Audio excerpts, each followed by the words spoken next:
Hello wonderful people of BookTube.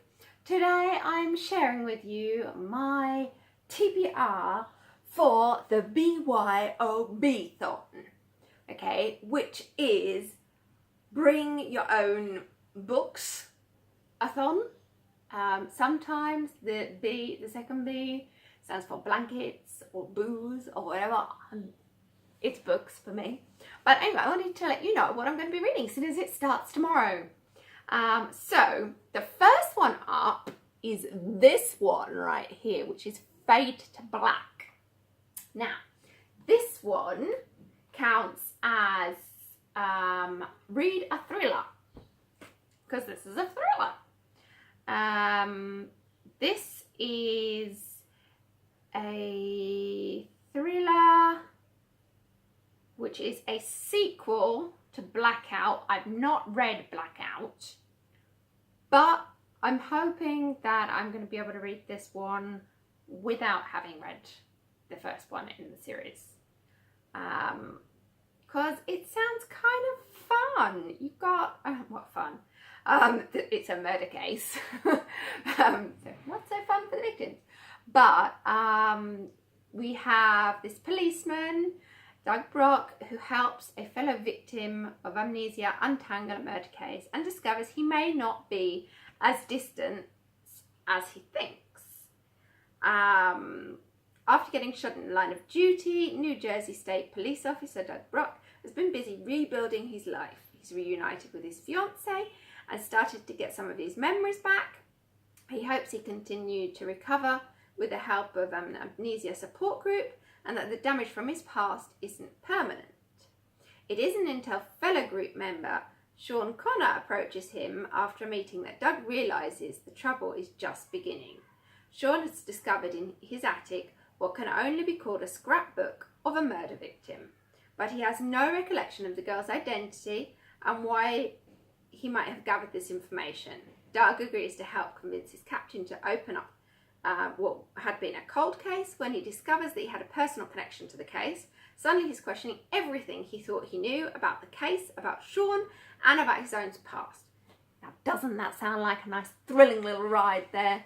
So yeah, that is my thriller, which I'm going to be reading. That's also from my NetGalley TBR, so finally going to make a bit more of a dent in that as well. Now, another book that is on there is this baby. Now, this has been on my shelf for way too long. I am a Dean Koontz fan. I read my first book by him, which was Fear Nothing. I think I was about 17, and I absolutely loved it, and I've read lots of his books since then. One of my favourite books ever is this one, which is One Door Away from Heaven by Dean Koontz. But the one that I'm going to be reading for the readathon is this one right here, which is Dark Rivers of the Heart. Okay, because on there is, well, this actually covers two things from the challenge list. A book with over 400 pages, because this actually has 537 pages. So it's quite a big boy here. And the other challenge obviously being read a book by Dean Koontz. So that gets me two for that, hoping that I manage to get around to doing that one. And the next book that I have up on my list is the fourth book in the Percy Jackson series.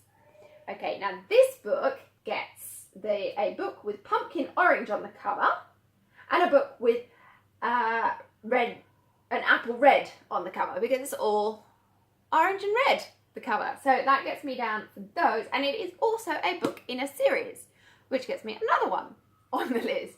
So I've definitely covered my bases with these choices. Anyway, I'm really looking forward to getting into this, because I just recently finished the third one in the series. And so I'm getting really excited about what else is in store in the series for this anyway.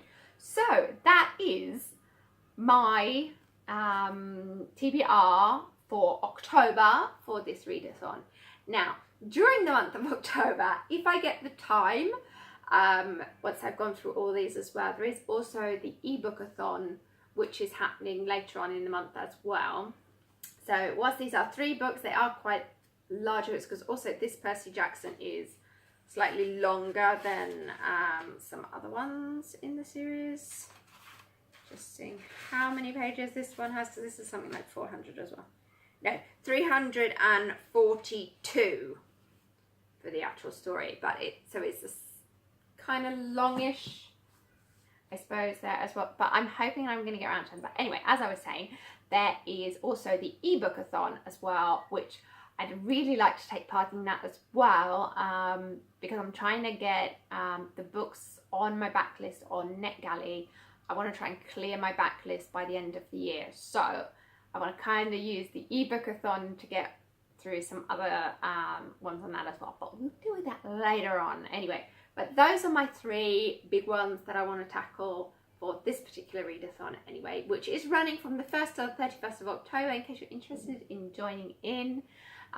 It's organised by Lost and Found. I will link down in the details down below where you can follow them on Twitter and things to find out more information about the readathon and anything else going on with it. I'm curious to see what kind of other reading sprints and other things that are going to be going on with this one, because it's the first time that I'm doing this particular readathon. But it should be a lot of fun anyway. I'm looking forward to it. So anyway, if you are taking part in the BYOBthon in October, then please let me know and link me your TBRs as well, because I'd be interested to know what you're going to be reading for the challenges. And also, yeah, if you're taking part in any other readathons this month, then it would be cool to hear from you. Anyway, that's it for today. Just wanted to give you a quick update, and I'll see you next time. Thanks for watching. Bye.